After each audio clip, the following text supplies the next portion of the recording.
In my younger days, I was a very handsome lad. And by that I mean I looked like a tortoise with a bowl cut. I was also about a foot taller than most of my peers, which resulted in me looking like that giant turtle monster from the Godzilla movies. My classmates figured there was about a half and half chance each day that I would either make a fool of myself or destroy Japan.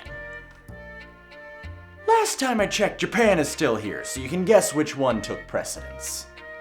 Now, clearly I wasn't exactly top dog, but come second grade, I had the perfect idea that was gonna turn that all around. Now see, in elementary school, there's a little thing called line order supremacy. Called that by me.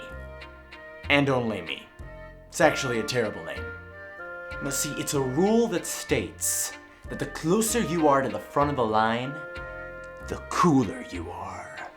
I mean, think about it. If you were at the front of the lunch line, you were the coolest kid in class. It didn't matter who you were, it didn't matter what you looked like. You were at the front of the line, man. So the way I figured it out, if I just took the front of the line every day, eventually they would have to think I was cool.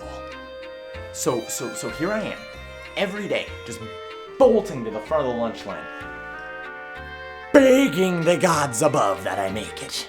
Okay? This is real important to me. And I gotta say right here, I had a really weird run. Like, imagine a hedgehog with really long legs, trying so hard to use them correctly. So the minute the teacher says to line up, I'm bolting to the door with my wonky waddle, trying desperately to make it. And lo and behold, I would have made it if it weren't for Jeremy. That's right. Every young class has a Jeremy. Like, you don't gotta know him. You don't gotta know him at all. You don't have to say one word to him, you can just tell. This is the kid that sits in the corner in the back and eats paste. The guy with half of his arms submerged in his nose. And that expression on his face, you know that one? You know the face, the one that looks like a Christmas elf after a Slipknot concert.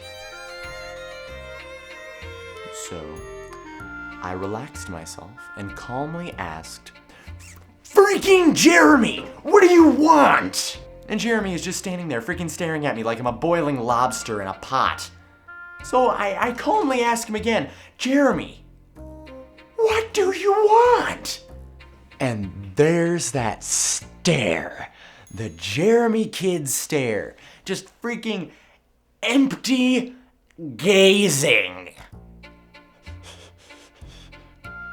He finally opens his mouth and tells me what is so important that he needs to interrupt my quest to the front of the lunch line.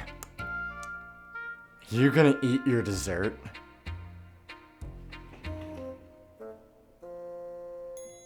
You know, Jeremy, I had high hopes for you.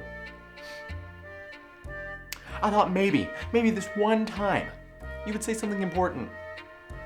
I am a second grade tortoise boy.